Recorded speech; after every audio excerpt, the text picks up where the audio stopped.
స్వార్థ రాజకీయాల కోసం రాష్ట్రాన్ని విభజించాలని కుట్ర చేస్తున్నారని విజయవాడ వాసులు మండిపడుతున్నారు. విభజన జరిగితే సీమాంధ్ర తీవ్రంగా నష్టపోతుందని ఆవేదన వ్యక్తం చేస్తున్నారు.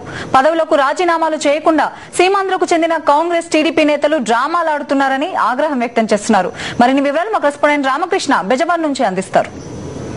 సిడబ్ల్యూసి ఏకపక్షంగా తీసుకున్న విభజన నిర్ణయం సీమాంధ్రలో విభజన సెగల్ని రగిలిస్తోంది.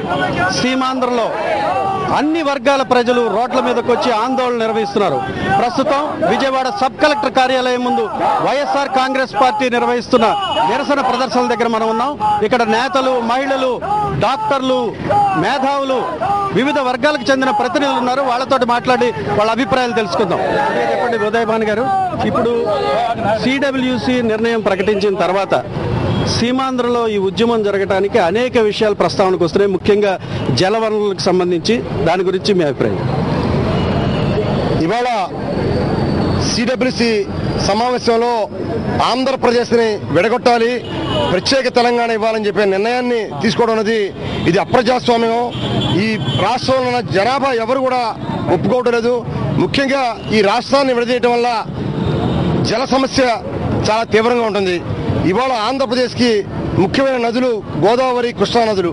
గోదావరి నది, కృష్ణా నది కూడా ఈ రెండు కూడా తెలంగాణ ప్రాంతం నుంచి సీమాంధ్రకు రావాల్సిన అవసరం ఉంది. ఇవాళ తెలంగాణ ప్రాంతం నుంచి వచ్చే ఆదిలాబాద్ జిల్లా, కరీంనగర్ జిల్లా, వరంగల్ జిల్లా నుంచి వచ్చే గోదావరి నీళ్లు పైనే అడ్డుకొట్టేయడం వల్ల ఇవాళ నీరు కింద దిగువ ప్రాంతానికి రాదు. అలానే నాగార్జున సాగర్ ప్రాజెక్టుకి రావాల్సిన కృష్ణానది జలాలు కూడా, అదేవిధంగా నల్గొండ జిల్లా, ఖమ్మం జిల్లా నుంచి రావాల్సిన కృష్ణానది జలాలు కూడా ఇవాళ 13 లక్షల ఎకరాలకి కోస్తా ఆంధ్ర ప్రదేశంలో డెల్టా ప్రాంతంలో 13 లక్షల ఎకరాలకి సాగునీరు అందించాలి. ఇవాళ కృష్ణా నది, గోదావరి నది జలాలు దిగువ ప్రాంతాలు రావాలంటే ఈ రాష్ట్రాన్ని విడదీయకూడదని చెప్పి మేము హెచ్చరిస్తున్నాం. హైదరాబాదు తెలంగాణ వారి సొత్తు కానే కాదు. ఇవాళ డైరెక్ట్ గా ఇది తెలంగాణలో అంతర్భాగం అనేటువంటి చెప్తారేంటి, నాకు అర్థం కాదు. ఇది నవాబుల సంస్థానంలో ఉండేటువంటి దానిలో ఉండేటువంటి దాన్ని తీసుకొచ్చి ఇవాళ దీనిని డైరెక్ట్ గా మాది అని చెప్పడం అనేటువంటి సరైనటువంటి కాదు అన్నాం. అందుకనే ఇవాళ రోజున చెప్తా ఉన్నాం, హైదరాబాద్ అనేటువంటిది ఒక తెలంగాణ వారిది కాదు. హైదరాబాద్ డెవలప్మెంట్ లో ప్రతి ఒక్కళ్ళ యొక్క పాత్ర ఉంది. దానిని తెలంగాణ వరకు మాత్రం ఇస్తే సరైనది కాదు. పెడితే కేంద్ర పాలిత ప్రాంతంగా పెట్టండి, లేదంటే కనుక ఆంధ్ర తెలంగాణలకి ఆదాయ వనరులు వచ్చేటువంటి పద్ధతిగా తీసుకోవాలని చెప్తున్నాం. ఇవాళ సోనియా గాంధీ గారు ఆంధ్రప్రదేశ్ చంప మీద చెల్లుమని కొడితే ఇవాళ కాంగ్రెస్ తదిమా నాయకులందరూ వచ్చి ఆయింట్మెంట్ పూసేటువంటి పద్ధతిలో చేస్తా ఉన్నారు. ఏదైతే గొయ్యి తీశారో ఈ మధ్యలో, ఆ గోతిలో మిమ్మల్ని అందరినీ కూడా కాంగ్రెస్ టీడీపీని దానిలో పెట్టి పూడ్చేటువంటి సమయం ప్రజానీకానికి రాబోతా ఉంది అనేటువంటిది కూడా హెచ్చరిస్తా ఉన్నాం. ఇవాళ ఈ ఉద్యమంలో వైద్యులు, డాక్టర్లు మీరు అందరూ కూడా పాల్గొనడానికి ప్రధాన కారణం ఏ కారణంగా వైద్యులు కానీ, లాయర్లు కానీ, వివిధ వర్గాల వారు ఈ ఉద్యమంలో పాల్గొంటున్నారు మీరు అనుకుంటున్నారు? మెయిన్గా డాక్టర్ రాజశేఖర రెడ్డి గారు డాక్టర్ అవటం వల్ల, ప్లస్ ఎన్నో మన సంక్షేమ పథకాలను ఆయన ప్రవేశపెట్టారు. 108, 104 ఇలాంటి ఆరోగ్యశ్రీ పథకాలు ప్రవేశపెట్టడం వల్ల పేదలకు ఎంతో చేరువైన మన రాజశేఖర రెడ్డి గారి స్ఫూర్తితో మేము ప్లస్ సమైకేంద్ర డిబేట్ చేయడం అనేది చాలా అన్యాయం.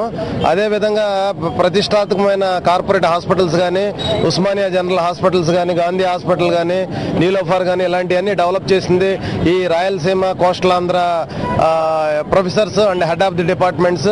మేము అటు నుంచి ఇటు ట్రాన్స్ఫర్ అయ్యి, ఇటు నుంచి అటు ట్రాన్స్ఫర్ అయ్యి ఎంతో డెవలప్ చేసిన తర్వాత ఈ రోజున మన యూపీఏ ప్రభుత్వం దయాదాక్షిణ్యం లేకుండాను మన రాహుల్ గాంధీ గారిని తీసుకెళ్లి కుర్చీలో కూర్చోబెట్టుకోవడం కోసం, సీట్లు సంపాదించుకోవడం కోసం ఈ విధంగా ఆవిడ గారు డిబేట్ చేసి ఆనందాన్ని, పైచాచిక ఆనందాన్ని ప్రవర్తిస్తున్నారు. కాదు, మహిళలు కూడా పెద్ద ఎత్తున ఈ ఉద్యమంలో పాల్గొంటున్నారు. ఇక్కడ మహిళలు చాలా మంది ఉన్నారు, వాళ్ళతో మాట్లాడదాం. చెప్పండి అమ్మా, మహిళలు ఈ ఉద్యమంలో ప్రధానంగా పాల్గొనడానికి కారణం ఏంటంటారు?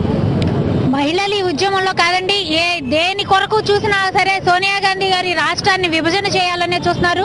ఆవిడ డివైడ్ అండ్ రూల్ పాటించాలని, ఇటలీలో ఉన్నటువంటి సంస్కృతిని ఇక్కడికి తీసుకొచ్చి అమలు చేయాలని చూస్తున్నారు. ఇది ఏ మాత్రం కరెక్ట్ కాదు. సీమాంధ్ర ఎమ్మెల్యేలు, కాంగ్రెస్ ఎమ్మెల్యేలు, ఎంపీలు కూడా మేము కూడా రాజీనామా చేస్తున్నామని చెప్పారు. దీని గురించి ఏమంటారు? వాళ్ళు ఏంటంటే ప్రతి ఒక్కళ్ళు కూడా అండి రాజీనామా చేసామని చెప్పడమే. ప్రతి అసెంబ్లీలో ప్రతి నాయకుడు కూడా ఈరోజు రాజీనామా చేసి బయటకు వస్తేనే ఈ సమైక్య ఆంధ్రాన్ని ఉద్యమాన్ని ముందుకెళ్ళద్ది. అంటే సీమాంధ్ర మొత్తం ఈ విభజన సెగలు రగిలిపోతున్నాయి.